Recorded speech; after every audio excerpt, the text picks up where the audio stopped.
Você acredita que existe dor pior do que ver sua família inteira ser executada na sua frente? Pois eu achava que não. Achava que nada no mundo ia me ferir mais do que aquele dia. Meu nome é Edson. Hoje eu sou caminhoneiro.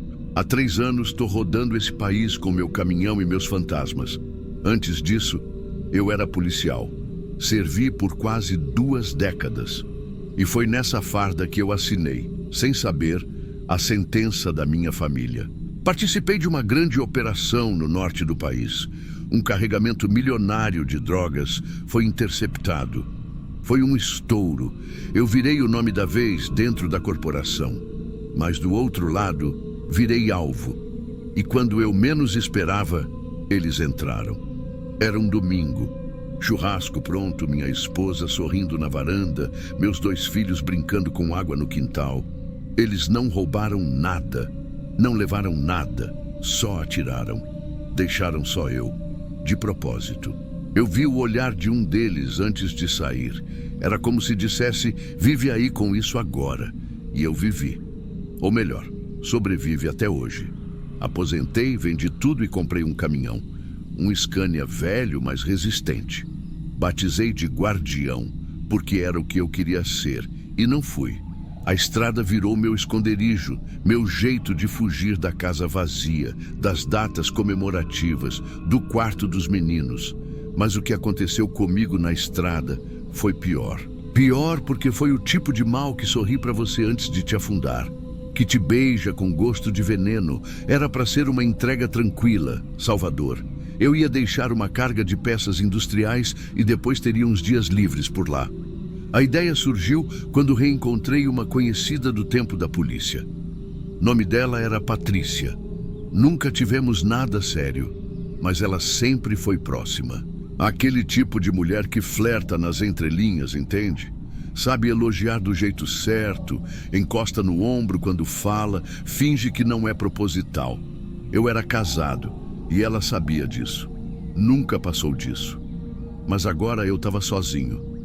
E, sinceramente, um pouco cansado de tanto silêncio. Chamei ela para ir comigo, só essa entrega e depois, quem sabe, a gente curtia Salvador. Eu precisava respirar um pouco. Ela topou na hora. Disse que já tinha pensado nisso muitas vezes. Me agradeceu como se eu tivesse feito um convite de casamento. Mas eu não liguei. Só queria alguém por perto, para variar. Peguei ela na rodoviária de Belo Horizonte no início da tarde. Roupinha leve, sorriso pronto, cabelo preso de lado. Subiu no caminhão como se já fosse dela. Nos primeiros quilômetros tudo fluiu. Conversa solta, risadas, música no rádio. Mas teve um momento específico em que algo dentro de mim travou. Ela abriu a mala para pegar o carregador do celular e tirou de lá uma bolsinha vermelha. Uma daquelas bolsinhas pequenas com um botão de pressão antigo, couro envelhecido, mas muito bem conservada.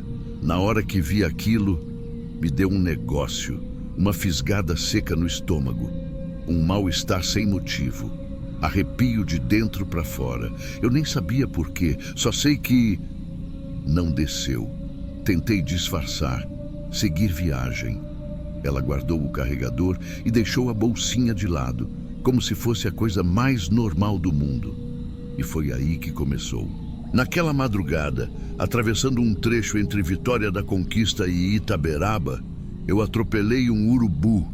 O bicho estava parado no meio da pista, parecendo que me esperava. Não consegui desviar. O impacto quebrou parte do para-choque. Nada demais, mas o suficiente para me deixar irritado. Parei numa conveniência que eu já conhecia, 24 horas, sempre aberta. Só que dessa vez, estava fechada.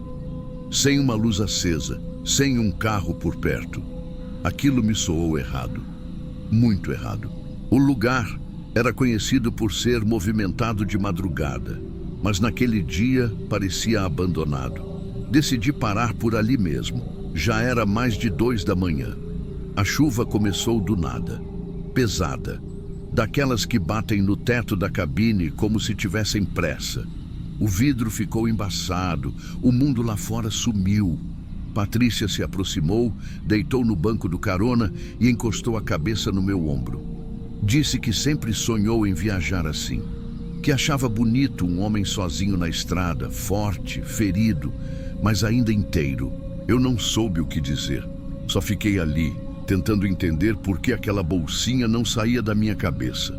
Aquilo me incomodava como um zumbido, como uma memória que tenta voltar, mas ainda não consegue. Na manhã seguinte, seguimos viagem. Já bem perto de Salvador, ela tirou a bolsinha vermelha de novo. Dessa vez, para pegar o cabo de novo. E naquele instante, eu soube. Eu tinha visto aquela bolsinha antes. Mas onde? Foi quando chegamos na empresa da entrega. Ela ficou no caminhão e eu entrei para assinar o recebimento. Usei o banheiro e ali, sentado no vaso, respirei fundo e abri a galeria do celular. Comecei a ver fotos da minha família, uma antiga feita na praia de Itapuã, minha esposa sorrindo, segurando uma canga. E ali, nas mãos dela, a bolsinha vermelha.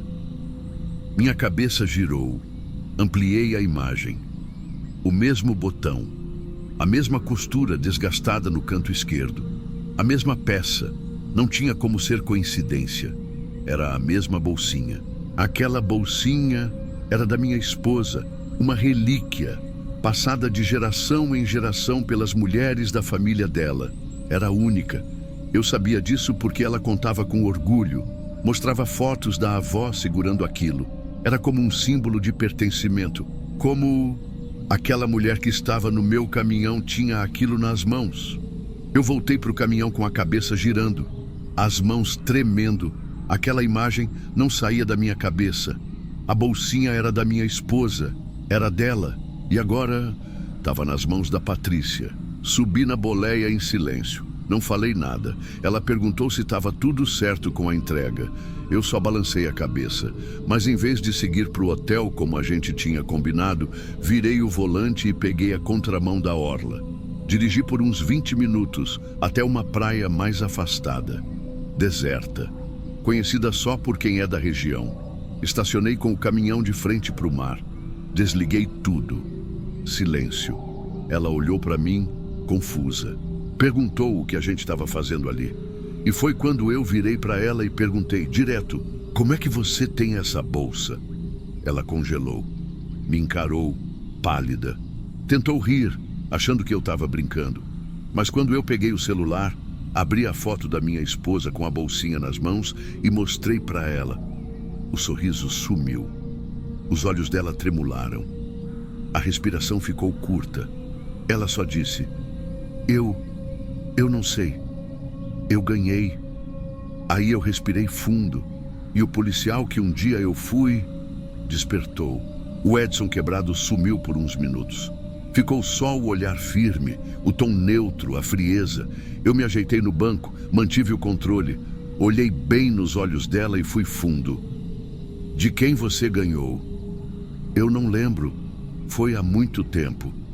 Essa bolsa não aparece em loja. Ela era única. Era da minha mulher. Como você tem ela? Ela começou a tremer. Suar frio. Tentava desviar o olhar.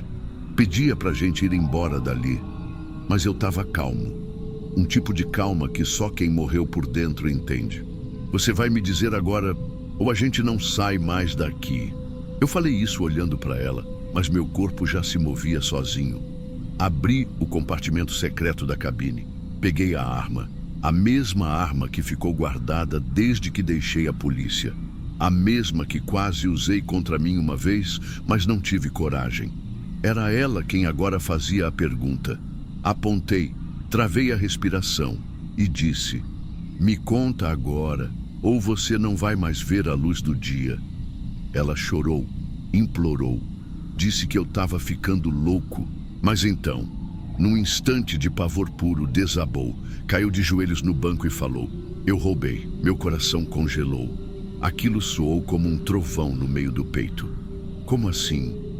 Você roubou? Quando fui na sua casa, eu peguei. Você nunca foi na minha casa. E aí, a ficha caiu. O olhar dela entregou tudo. Ela ficou muda. Não tinha mais como fugir. E eu, com a arma na mão, sussurrei: "Foi você?" Ela não respondeu, só fechou os olhos e começou a chorar com força. Um choro feio, desesperado, de gente encurralada. E então, com a voz embargada, ela disse: "Eu me apaixonei por você, eu te queria para mim. Aquela família não devia existir, devia ser eu ali." A raiva subiu como um incêndio, mas era uma raiva fria, sem grito, sem soco, só veneno. Ela continuou: "Eu sabia da sua rotina, a gente conversava direto. Eu sabia dos seus horários, dos seus dias de folga. Eu sabia que eles iam estar todos em casa naquele domingo. Eu aproveitei o caso da apreensão e fiz parecer retaliação da facção. Aquelas palavras entravam nos meus ouvidos como lâminas. A mulher que eu levei na boleia, que me fazia rir na estrada, tinha destruído a minha vida. E ela estava ali, chorando, tremendo, como se ela fosse a vítima. Eu não falei mais nada, só mandei ela descer do caminhão. A areia da praia estava fria, o vento do mar batia forte. Eu caminhei com ela até perto da água. Nem precisei dizer nada. Ela entendeu, ajoelhou, implorou. Mas eu já não escutava mais nada. Era como se tudo tivesse ficado longe. Como se só o som do mar existisse. O que eu fiz ali, eu nunca contei para ninguém. Nem vou contar como. Só posso dizer que ela não saiu daquela praia. E que eu voltei sozinho para o caminhão. Naquela noite, eu dormi. Pela primeira vez em anos, eu dormi sem pesadelos. E no dia seguinte, quando acordei, olhei para o banco do carona. E ali, em cima dele, estava a bolsinha vermelha, fechada, limpa, intocada.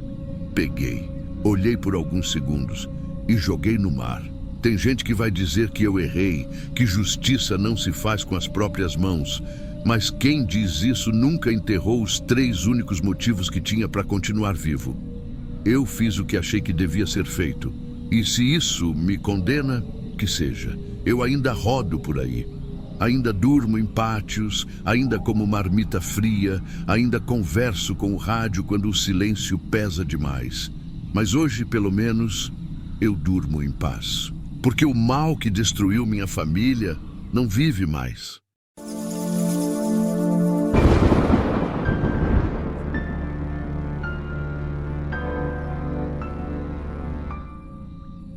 Meu nome é Renato.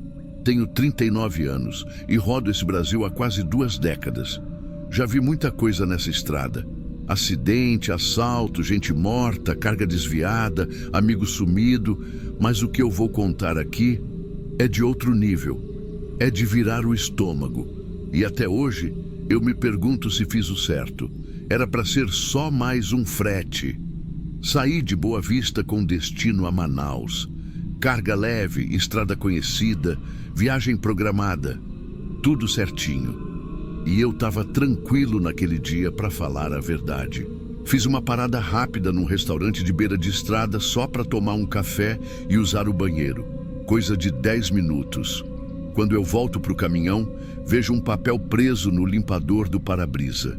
Pensei que era alguma propaganda, mas não era. O papel estava dobrado em 4. Papel comum, mas com uma letra feia, tremida, escrita a caneta azul. Se você encontrar a mochila azul, entregue no último posto antes da balsa. Não abra, você vai estar salvando uma vida. E no fim, só isso. JM. Na hora, eu olhei para os lados achando que era alguma pegadinha, algum tipo de golpe. Entrei no restaurante com o bilhete na mão e perguntei para o garçom mais velho que estava atrás do balcão se ele sabia quem tinha deixado aquilo. O cara olhou o papel, fez uma careta e disse: "Isso aí é problema. Melhor jogar fora." Falou do jeito mais seco e direto que alguém podia falar. Aquilo me travou. A forma como ele disse, parecia que ele já tinha visto coisa parecida antes. Guardei o papel no porta-luvas e fui embora. Mas fiquei com aquilo na cabeça. Uma mochila azul, um aviso para não abrir. E salvar uma vida. Era sério? Era trote? Umas 3 horas depois, já começando a escurecer, parei num refúgio improvisado para dormir. Um pedaço de estrada mais largo, onde às vezes caminhoneiro para descansar. Desliguei o motor e fui descer para esvaziar a bexiga quando vi uma coisa do lado do pneu traseiro do lado direito. Uma mochila azul, suja de barro, com o zíper fechado com arame torcido e fita isolante preta por cima. Fiquei parado olhando aquilo por uns bons segundos. O sangue gelou. Cheguei perto com cautela. Encostei a ponta da bota. Nada. Não fazia barulho. Peguei a mochila com cuidado. Não parecia pesada, mas alguma coisa ali dentro se mexia levemente, como se tivesse solta. Um peso estranho. Não sei o que deu em mim. Em vez de jogar fora, eu coloquei a mochila dentro da cabine, embaixo da cama de trás. Talvez por medo, talvez por curiosidade, ou só por impulso. Mas eu sabia, aquela era a mochila do bilhete. No dia seguinte parei num posto para abastecer. Era um lugar menor, sem muita movimentação. Estava dentro da lojinha comprando um refrigerante quando entra um cara suando, ofegante, olhando para os lados, camisa colada de suor, barba falhada, olhar agitado. Veio direto para mim. Você por acaso passou pela reta da 319 ontem? Perto do restaurante do Elias? Fiquei na defensiva, né? Assenti com a cabeça, meio desconfiado. Você viu alguma mochila azul jogada na estrada, no mato? Na hora, meu corpo inteiro ficou quente. Era ele. Tinha certeza. Mochila? Fingi confusão. Não vi nada, não. Ele me olhou por um tempo longo demais. Depois forçou um sorriso. Tá certo. Obrigado. Virou as costas. Mas antes de sair da loja, vi ele pegar o celular. Quando olhei pelo espelho retrovisor, ele anotou a minha placa. Eu sabia que tinha me metido numa encrenca. Voltei pro caminhão suando frio. Liguei o rádio e segui viagem. E foi aí que a coisa ficou pior. Comecei a ouvir interferência no rádio. Uns chiados estranhos, vozes que cortavam no meio. Um amigo meu, o Zeca, que estava a alguns quilômetros à frente, me chamou no canal. Renato, fica esperto. Estão dizendo que tem uns carros sem identificação rodando pela BR. Estão perguntando de um caminhão vermelho. Tua cor, né?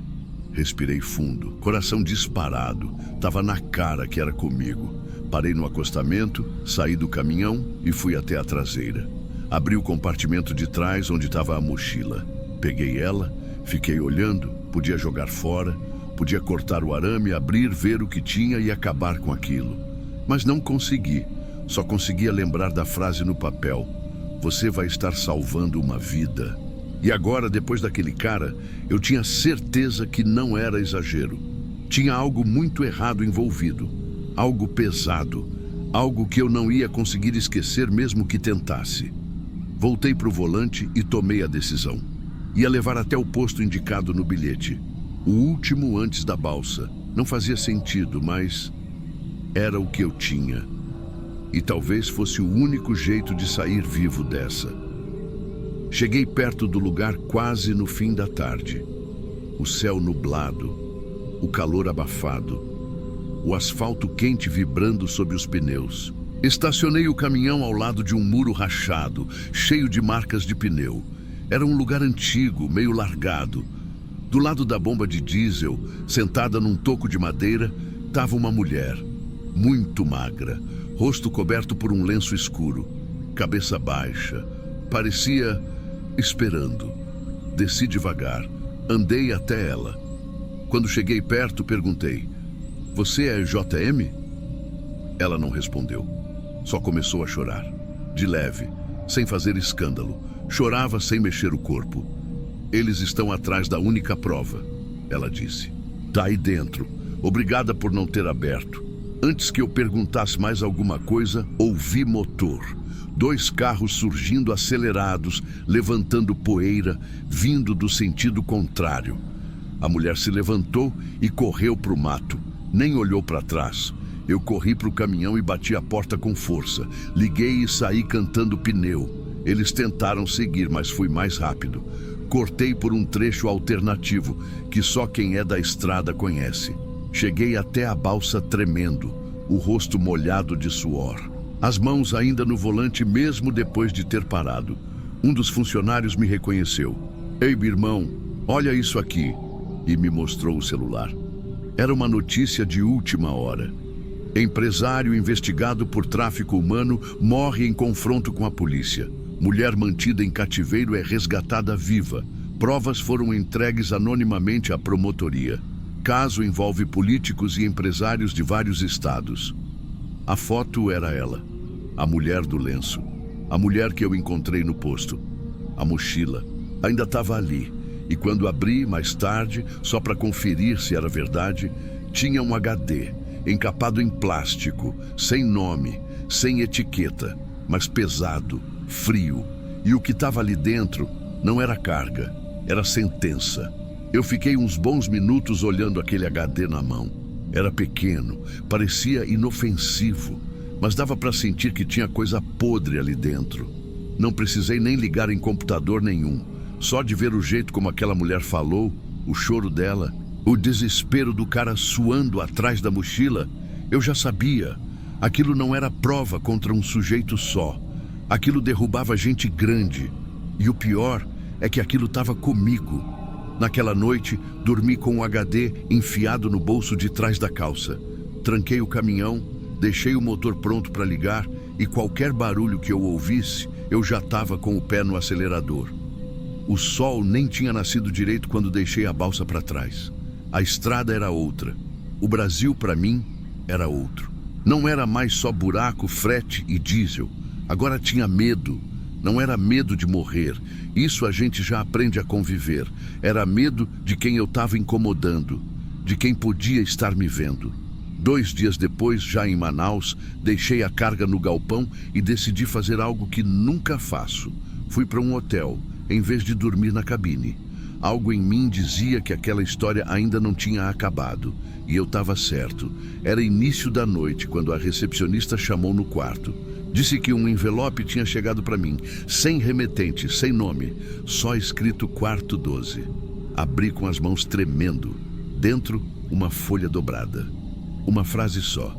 A carga mais importante que você já transportou. E embaixo, uma foto. Minha filha. Minha menininha de 6 anos, brincando de corda na calçada de casa, com a avó sentada na cadeira.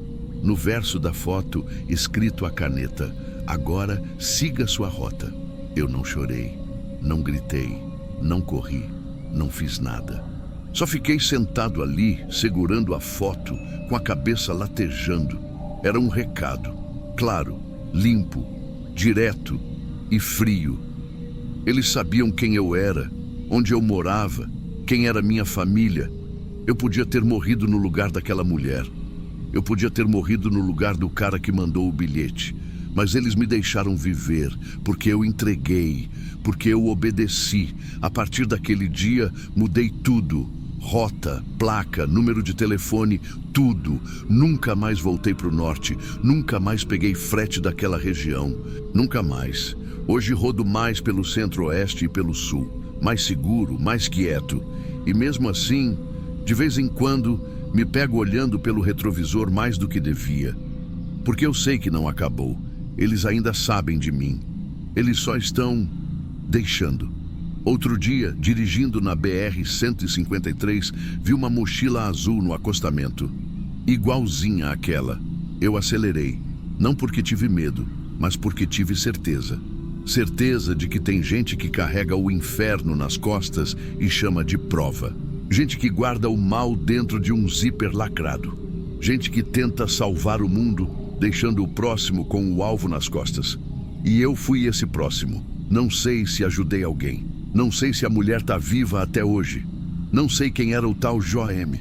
Não sei quem mandou a foto da minha filha. Mas sei que, se eu tivesse aberto aquela mochila, eu não estava aqui contando isso. Às vezes, tudo que separa sua vida da morte é obedecer sem entender. E se tem uma coisa que a estrada me ensinou, é que nem todo peso se mede em quilos.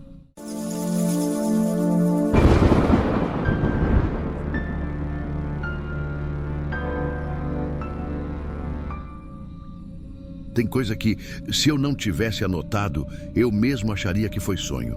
Ou coisa da cabeça, fadiga, cansaço de estrada. Só que eu anotei. E pior, tentei filmar. Não pegou. Nunca pega. Eu sou o Jefferson. Tenho 37 anos e mais de 20 deles já foram para dentro de um caminhão. Não sou de acreditar em nada que não dê para encostar. Nem em sorte, nem em destino, nem nessas bobagens de paranormalidade. Só que tem coisa que passa por cima do seu jeito de pensar. Acontece do mesmo jeito. E quando você percebe, não é você que está no comando. Essa viagem foi do Espírito Santo até o Acre. Uma rota que eu já tinha feito antes. Longa, cansativa, mas nada fora do normal. Pelo menos até a segunda noite. Eram umas 3:30 da manhã. Sempre acordo nesse horário para retomar trecho. Estrada mais vazia, mente fresca. Era um trecho entre Porto Velho e Rio Branco, já entrando na parte mais fechada. Eu lembro que encostei num posto simples, tomei um café ruim demais e segui viagem. Foi aí que eu vi, no canto do retrovisor, onde a gente costuma bater o olho só para conferir se tá tudo certo, tinham 2 palavras, borradas, esquisitas, como se tivessem sido escritas com o dedo num vidro suado. Parada obrigatória. Eu cheguei a passar o dedo no espelho, achando que era alguma sujeira, mas sumiu sozinho. Pisquei e não estava mais lá. Nem dei bola. Mas 10 minutos depois veio a Blitz, um bloqueio improvisado da PRF. Barraram tudo, todo mundo. Documento, carga, bafômetro, como se estivessem esperando alguma coisa. Coincidência, só isso. Pelo menos foi o que eu pensei. Na noite seguinte, teve mais. Estava no trecho sentido Brasileia. E naquela hora exata, entre 3:33 e 3:36, apareceu outra mensagem, no mesmo espelho, do mesmo jeito. Luz à esquerda. Me deu uma gastura, mas de novo tentei pensar racional. Devia estar com sono. Só que 30 minutos depois, eu vi. Uma carreta parada no acostamento da esquerda começou a pegar fogo. Dizem que foi pane elétrica, a bateria estourou. O motorista conseguiu sair, mas por pouco. A pista ficou interditada até o amanhecer. Dessa vez, eu anotei. Comecei a perceber o padrão. Sempre naquelas horas e sempre palavras curtas. Às vezes só uma, como pista molhada, como freia, e sempre acontecia alguma coisa depois. Eu tentei filmar. Posicionei o celular num suporte e deixei filmando enquanto eu dirigia, esperando a próxima mensagem. Quando apareceu, meu olho bateu nela. Virar agora. Só que no vídeo não tinha nada. Eu juro, nada. A imagem mostrava só o reflexo normal, nem sombra de palavra. Fui ficando mais inquieto a cada dia. Era como se o caminhão estivesse começando a me mostrar coisas que eu não queria ver. Até que numa madrugada apareceu uma imagem. Não era palavra, era o meu reflexo, dormindo. Os olhos fechados, a cabeça pendendo para o lado, como se eu tivesse apagadão no volante. Mas eu estava acordado. Eu juro que eu estava. Me assustei tanto que puxei para o acostamento. O caminhão quase saiu da pista. Respirei fundo umas 10 vezes. Bati na própria cara. Estava acordado sim, estava bem. Mas por que no espelho eu estava dormindo? 2 dias depois, eu soube que um caminhoneiro morreu naquele mesmo trecho. Dormiu e bateu num ônibus que vinha no sentido contrário. A placa era parecida com a minha. O caminhão, mesmo modelo. Cor igual. Até o adesivo no para-choque era o mesmo. Deus é fiel. Igualzinho. Comecei a pensar se não era alguma coisa tentando me avisar. Tentei mudar a rotina. Parar em outros lugares, dormir em horários diferentes. Nada adiantou. As mensagens continuavam vindo, mas nenhuma me atingiu tanto quanto uma que apareceu numa madrugada mais silenciosa que o normal. Era só uma frase: você não vai chegar. Nessa hora, eu gelei. Tentei responder em voz alta. Quase pedi desculpa pro espelho, feito doido. Falei que ia sim, que eu não acreditava nessas coisas. Decidi mudar a rota, cortar caminho, fugir do plano. Peguei um trecho de estrada velha onde o GPS quase nem funcionava. Só gente da região conhece aquilo. Era como tentar burlar o destino. Só que na madrugada seguinte veio outra. Agora ela vem junto. Ela quem? Desde então, a cabine começou a mudar. Eu sentia o ar mais gelado no banco do carona. O rádio chiava sozinho. Um dos vidros começou a baixar devagar, mesmo com o motor desligado. E o pior, o retrovisor. Às vezes, ele mostrava duas pessoas dentro do caminhão, eu juro. Eu vi. O reflexo era sempre eu. E alguém sentado do lado. Mas se eu olhava para o banco, ele estava vazio. Tentei parar o caminhão de vez. Pensei em ligar para alguém, pedir ajuda, voltar para casa. Mas aí percebi que não tinha mais volta. Depois daquela última mensagem, eu fiquei rodando sem rumo por umas 3 horas. Não parei para comer, não parei para descansar, não parei nem para pensar. Eu só queria chegar. A estrada parecia mais longa do que o normal. Era como se o GPS estivesse me enganando. Toda vez que eu achava que faltava 1 hora, voltava a mostrar 2. Os postos pareciam iguais. Os trechos se repetiam. Tinha uma lanchonete de telhado azul que eu passei 3 vezes. Eu lembro porque tinha uma antena torta em cima dela. Comecei a pensar se não estava rodando em círculo, ou se já tinha passado do ponto de saber o que era real. Cheguei no destino final, Rio Branco, no fim da tarde. Não me senti aliviado, só cansado. Um cansaço que vinha da alma. Entreguei a carga como quem entrega um corpo. Eu queria descansar, apagar, sumir por umas horas. Achei um hotelzinho simples com letreiro aceso piscando. Entrei mudo, só com a mochila nas costas. Na recepção, o atendente era um senhor de cabelo grisalho, com cara de quem já viu muito caminhoneiro quebrado da vida passar por ali. Mas o que ele disse me parou por dentro. O senhor de novo tá sempre por aqui. Chega até a assustar a gente de vez em quando. Eu fiquei parado. Como assim? Ué, o senhor sempre reserva o quarto 112. Dorme pouco, acorda de madrugada, paga no dinheiro. Achei que era daqui. Eu nunca tinha pisado naquele hotel, nem naquela rua. Subi pro quarto ainda tentando arrumar desculpa mental pro que estava acontecendo. Talvez ele me confundiu. Talvez outro cara parecido comigo já tinha estado ali. Mas o corredor, a pintura gasta nas paredes, tudo parecia familiar. Como se eu já tivesse sonhado com aquele lugar antes. Larguei a mochila, tirei o coturno, sentei na beira da cama e liguei a televisão. O som veio alto, assustado, como se o volume estivesse sempre no máximo. Canal local. Noticiário da noite. E segundo informações da PRF, o caminhoneiro foi encontrado ainda preso no cinto de segurança. Infelizmente não resistiu. O acidente aconteceu por volta das 13h35 da madrugada. Meu sangue gelou. A imagem que apareceu era de um caminhão tombado, escuridão ao redor, socorristas ao fundo. E o que ficou gravado na tela, na minha mente, foi o adesivo torto no para-choque. Deus é fiel. Mesmo modelo, mesma cor, mesma placa, o mesmo caminhão. O apresentador seguiu. Segundo colegas de estrada, ele vinha reclamando de insônia e dizendo que tinha visto coisas estranhas nos espelhos do veículo. O nome dele era Jefferson Moreira, 37 anos. Meu nome. A televisão desligou sozinha. Eu fiquei parado ali, olhando o reflexo da tela preta. E lá estava ele, o retrovisor do quarto. No ângulo exato da cabeceira da cama, tinha um pequeno espelho oval, meio manchado, virado para a porta.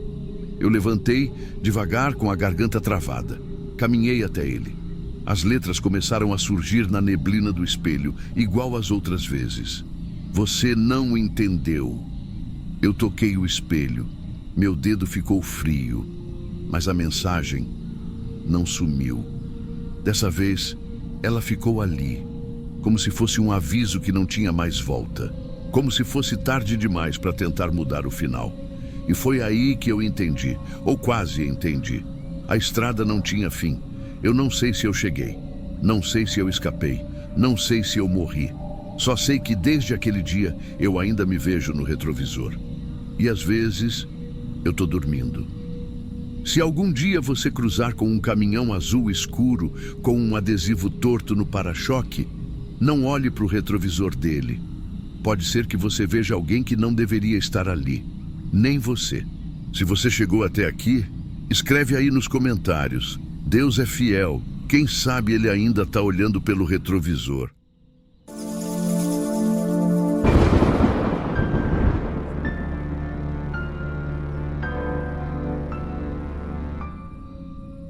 Eu vou contar isso uma vez só.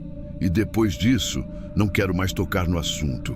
Eu sei que errei, mas na hora eu só queria ajudar. Meu nome é Flávio, tenho 41 anos, caminhoneiro há quase 2 décadas. Ou era, porque depois do que aconteceu, eu não subi mais numa boleia. Era uma terça-feira. Lembro do calor, do bafo de óleo queimado, da cabine suando por dentro. Eu estava levando uma carga de eletrodomésticos de Belém para Goiânia. Geladeiras, fogões, ar-condicionado. Carga valiosa, bem rastreada. Quase 4 dias de estrada. Até então, tudo dentro do normal. Mas foi numa parada no interior do Maranhão, num posto pequeno, desses que ninguém usa, que tudo começou a virar. Eu parei porque estava cansado.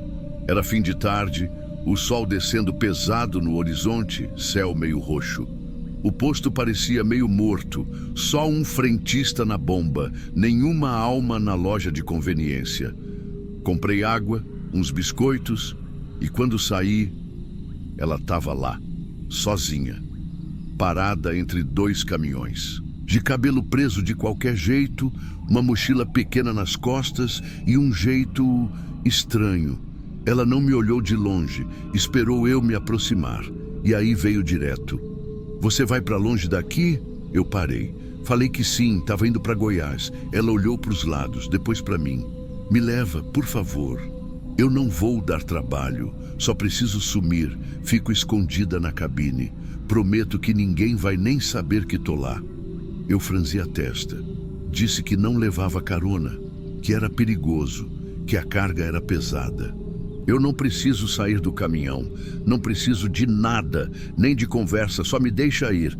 A voz dela era firme, mas os olhos estavam quebrados. Aí eu vi. O braço dela, parcialmente coberto pela blusa, tinha hematomas escuros. E aquilo me travou. Não eram de tombo, eram de dedo. Aperto. Força. Fiquei olhando. E me veio uma lembrança da minha irmã, muitos anos atrás, quando apareceu com o rosto inchado e disse que tinha tropeçado no banheiro. E ninguém acreditou. Nem eu. Olhei de novo para a mulher na minha frente. Ela parecia carregada de alguma coisa que eu não ia entender nunca. Mas parecia desesperada. E eu deixei ela entrar.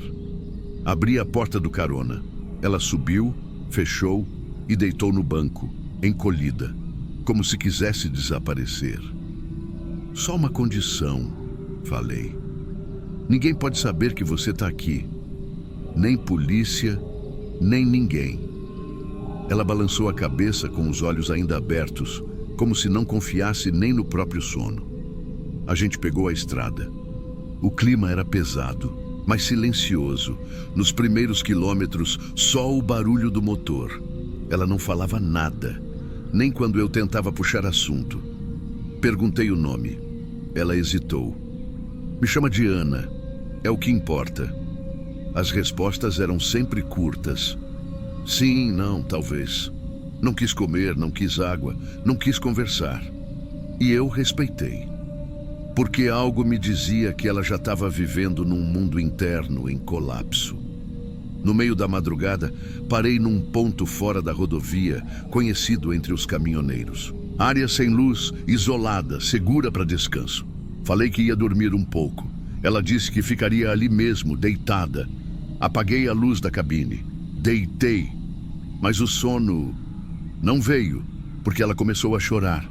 Baixo, quase como se não quisesse que nem ela mesma ouvisse, mas chorava e sussurrava coisas desconexas. Eles vão achar a gente, ele devia ter ido embora. Ninguém escapa. Eu fingi que dormia, mas minha espinha estava gelada. A sensação era de que eu tinha trazido uma bomba relógio para dentro da minha cabine. Na manhã seguinte, seguimos viagem, ela mais calada que nunca. Quando passávamos por viaturas, ela se encolhia. Quando parávamos para abastecer, ela se escondia atrás do banco abaixada. E eu estava dividido. Parte de mim achava que estava ajudando uma mulher fugindo de violência. Outra parte achava que eu estava ajudando alguém perigoso. Ou pior, que eu era só uma peça num jogo que eu nem sabia que estava jogando. Foi num posto em Imperatriz que tudo virou. Parei para abastecer, deixei ela escondida, fui até a conveniência. A TV estava ligada, notícia urgente. Mulher foge de hospital psiquiátrico no Maranhão. Imagens de segurança mostram a paciente escapando pela lateral do Hospital São Clemente. Quando olhei, era ela. Mesmo cabelo, mesma roupa, mesma mochila. Ela. Mas o narrador dizia que era uma paciente perigosa, que sofria de transtornos graves, que já tinha fugido antes. Eu congelei. O copo de café tremia na minha mão. Voltei para o caminhão tentando manter a calma. Quando entrei, ela estava acordada. Olhou para mim, não disse nada. Mas os olhos dela pareciam saber que eu sabia. Eu dirigi em silêncio por horas, pensando demais. E depois de um tempo, tomei uma decisão. Ia parar numa base da PRF, inventar uma pane no caminhão, pedir ajuda, falar por alto, deixar nas mãos da lei. Eu queria sair limpo. Chegamos numa delegacia rodoviária perto de Balsas. Parei, desci, falei com um policial. Tô com um problema no freio do reboque e vi algo estranho. Uma mulher, parecida com aquela da TV. Tô meio assustado. O policial disse que ia dar uma olhada. Foi quando a gente ouviu um grito, alto, do lado de fora, do caminhão. Corremos, porta aberta, cabine vazia. Ela tinha desaparecido. Procuraram nos arredores. Helicóptero, viatura, cães, nada. Ela sumiu do mapa. Foi no fim da tarde que um policial mais experiente veio conversar comigo. E ali eu descobri a verdade. Aquela mulher não é paciente de hospital nenhum. Ela era testemunha protegida. Denunciou uma execução feita por um grupo criminoso do Maranhão. Matou uma adolescente. Ela viu tudo. Estava sob escolta. Alguém plantou a história do hospital na mídia para facilitar a caçada. Minha boca secou.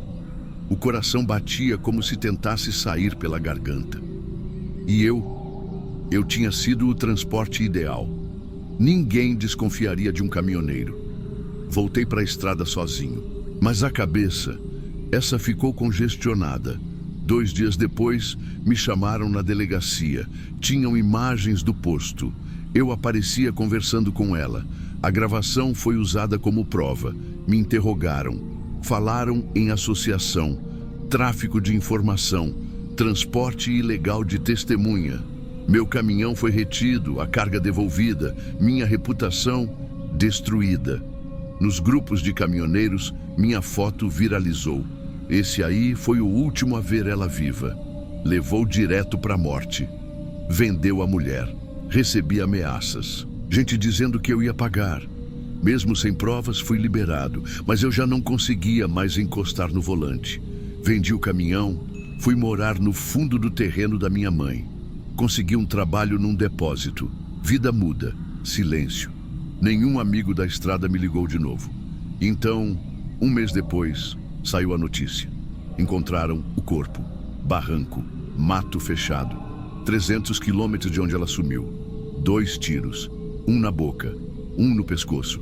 Ao lado dela, um bilhete, escrito à mão, com sangue seco. Quem leva, paga. A polícia arquivou. Sem pistas. Ninguém foi preso. Ela foi enterrada como indigente. E eu fiquei com as perguntas. Será que ela já sabia? Será que só precisava de alguém para levá-la até o fim? Até hoje, quando alguém me pede ajuda na rua, minha mão trava na maçaneta. Porque agora eu sei, nem todo grito vem de alguém que quer ser salvo. Alguns gritos são armadilhas. Se você chegou até aqui, é porque aguentou escutar o tipo de relato que a maioria evita. Aqui a gente conta o que ninguém quer lembrar, as histórias que foram enterradas, as vozes que foram silenciadas. Se você também sente que tem algo errado no que parece normal, então esse canal é para você. Inscreva-se agora, porque o próximo relato pode ser mais pesado ainda, e talvez você reconheça alguém nele.